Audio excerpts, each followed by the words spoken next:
Hi, it's Doug and Beans from Hammersmith Equestrian Center in East Dennis, Massachusetts. I'm Doug Wrench, I'm the head trainer. I'm Amanda McPhee, I'm the assistant head trainer. So today we have part 2 of our Mustang training. This is Rodeo. He's our Mustang, where he's here for training. This is Harley, the retired police horse from Providence, New Hampshire. Rhode Island. He's been in many videos. But anyway, rodeo training. A little background. We talked about him before. This is part 2. He's really not been worked a lot recently. Yes. Okay, and he's a little bit overweight. A little bit overweight. Yeah. A little bit distractible. A lot distractible. But when you have a horse like that, one of the first things you want to do, I know Amanda has been working him in the round pen pretty consistently. I mean, 4 times a week, probably. How many times a week you been riding him?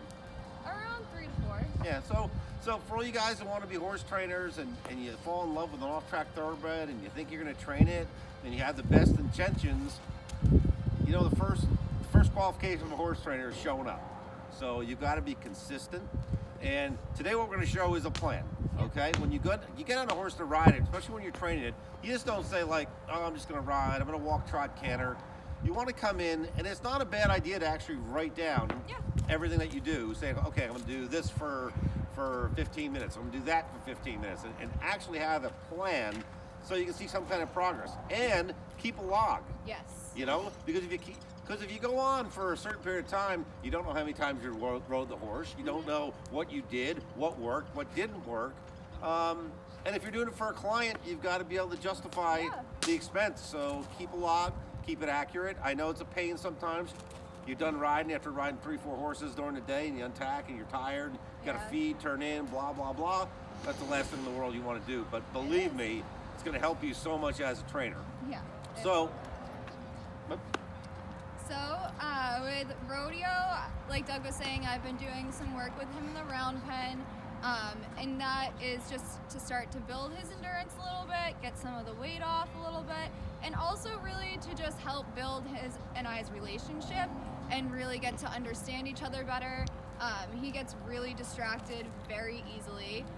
So being able to work him in the round pen and be able to have me be in his vision all of the time and be able to really recognize what are things that distract him, what are things that he comes easily back from, what are things that hold his attention a little bit longer.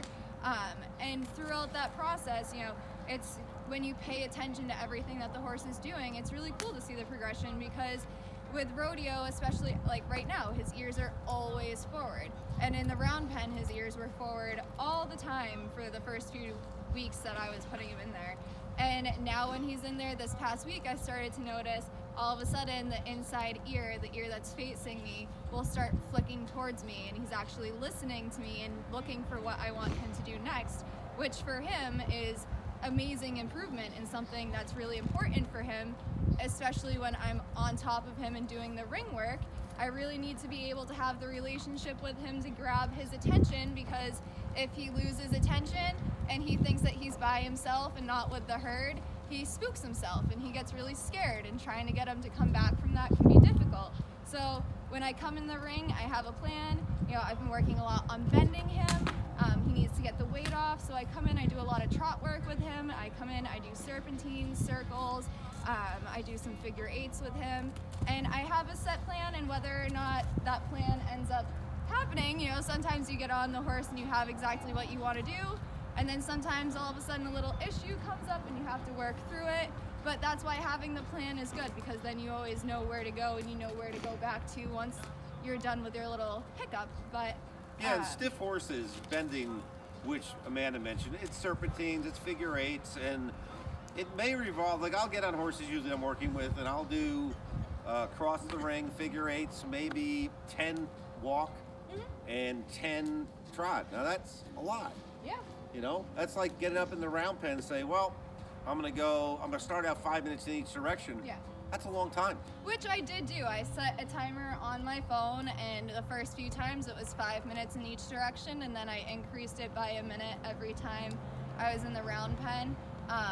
And I've noticed that around 7 or 8 minutes is usually his attention right now.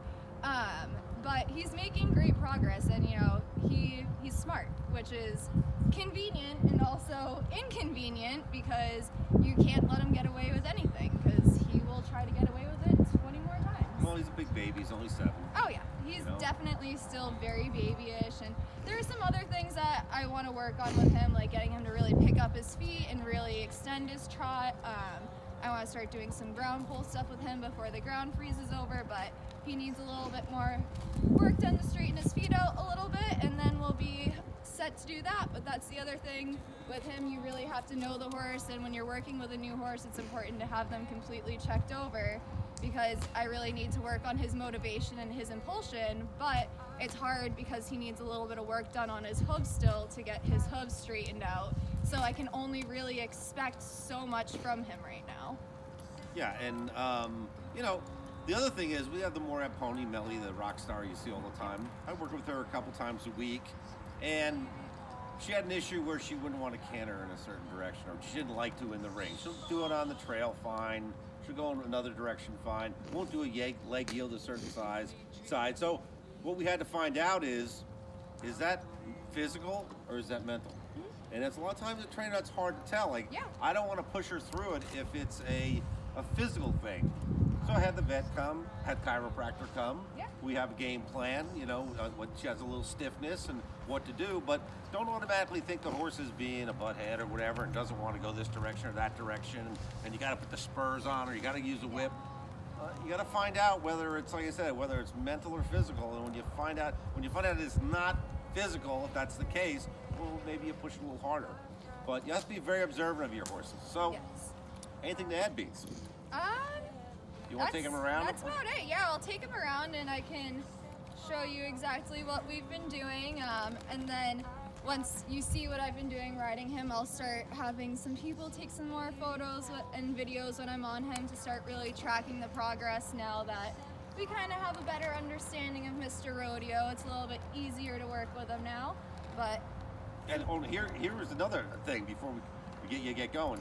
His name is Rodeo, and his owner named him Rodeo because he's like riding a horse at a rodeo. That's what he's like, and she vowed that once he's trained and she's happy with him, she'll change his name. Yeah. So if anybody, as we're going through this process, has got a name for Rodeo, suggestions. Just put it in the comments section. We would love it. I mean, you can see we put bucking straps on because sometimes, especially on the training course here, you never know when he's going to get a little excited or nervous and give you a nice bucker rear. Give you all 4 off the ground. Yep, bucks all 4 off the ground. It's a lot of fun, so...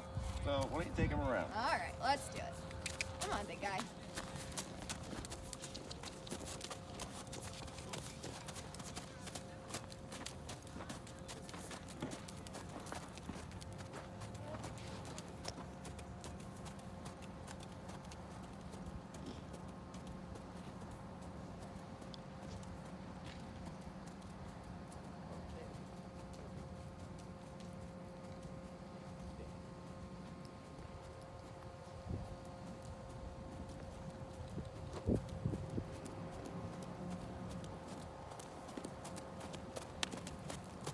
I've been doing a lot of diagonal work to work on his straightness, and he likes to try to pick up his speed a little bit and come out in front of me. So I like to do these to really try to control his speed, get him listening, get him nice and settled into my aids.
tiny little snippet, and the whole time I'm riding him, I was watching his ears. To me, that's the most important thing for me to look at when I'm riding him is his ears, because that really lets me know where he's paying attention. And as I ride him, that one ear keeps flicking back, which makes me really happy. Yeah.